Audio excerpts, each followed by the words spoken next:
ಇದು ಅರ್ಧ ಫೋನ್ ಇಷ್ಟೇ కదా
చోటపాళెం గ్రామస్తుడిని, శ్రీరాంపురంలో నివాసుడిని.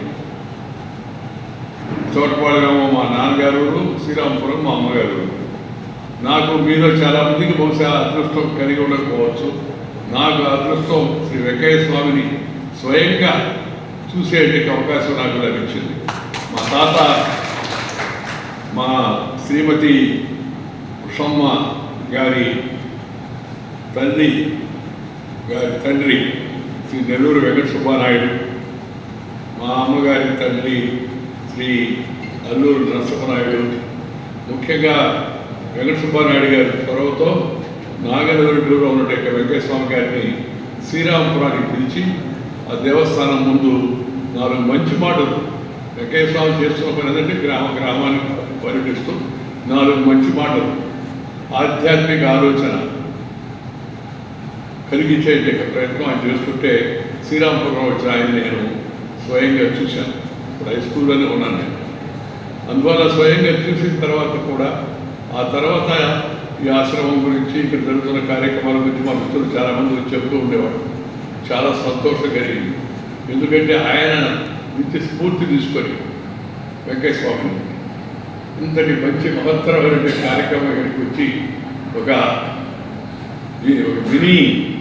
మినీ తిరుపతి మనం చూడడానికి పంచకూడదు, కానీ అలా క్షేత్రంగా మంచిగా తీర్చిదిద్దుతున్నారంటే శ్రీ బాలసుబ్రహ్మణ్యం గారి ఆశ్రమ కమిటీలో సభ్యులందరినీ కూడా నా యొక్క మనందరి తరఫున శుభాకాంక్షలు. వారికి మంచి ఆరోగ్యాన్ని భగవంతుడి ఇవ్వాలని కోరుతున్నాను. మెంబర్ అయిందని చూసి నేను పేపర్ చూసి ఆశ్చర్యపోయాను. అడిగాను అమ్మాయిని, ఎందుకంటే నేను 2 నిర్ణయాలు తీసుకున్నాను. నేను చురుగ్గా ఉన్నంతకాలం మా కుటుంబ సభ్యులు ఎవరిని రాజకీయాలకు ప్రోత్సహించకూడదు. చాలా ఒత్తిడి వచ్చింది నాకు ఉదయం నుంచి, ఆత్మకూరు నుంచి, ముఖ్యంగా అలాగే నెల్లూరులో కూడా పార్లమెంట్కి పోటీ చేద్దాం, లేకపోతే అబ్బాయిని పోటీ చేద్దాం అసెంబ్లీకి అని నేను నో అని చెప్పాను. వారసత్వ రాజకీయాలకు నేను వ్యతిరేకము. అందువల్ల నేను పదవిలో ఉన్నప్పుడు పిల్లలను పదవి కోసం ప్రోత్సహించేది లేదని చెప్పి ఆ నిర్ణయానికి కట్టుబడినాను. దాంతోపాటు దేవస్థానం కమిటీలు, ప్రభుత్వ కమిటీలు, వీటిలో కూడా మా పిల్లలు నా సిఫారసు ద్వారా వాళ్ళు ఎవరు ఉండకూడదు అనేది నా అభిప్రాయం. అందుకని నేను ఎప్పుడు సిఫారసు చేయలేదు. నేను చెప్పాను, మనకి పల్లెటూరు పుట్టి మామూలు పల్లెటూరు బడిలో చదువుకొని కుటుంబంలో ఎవరు రాజకీయాలు లేకుండా, కుటుంబంలో ఎవరు పెద్ద విద్యావంతులు కాకపోయినా కష్టపడి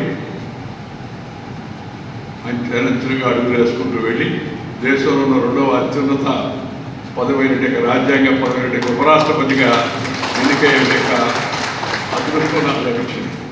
దాన్ని లేదా ఈ మధ్యలో కూడా కేంద్ర మంత్రిగా ఉన్నాను, 4 శాఖలకు మంత్రిగా ఉన్నాను. నేను వాజ్పేయి గారి హయాంలో ఉన్నాను, మన మోడీ గారి హయాంలో ఉన్నాను.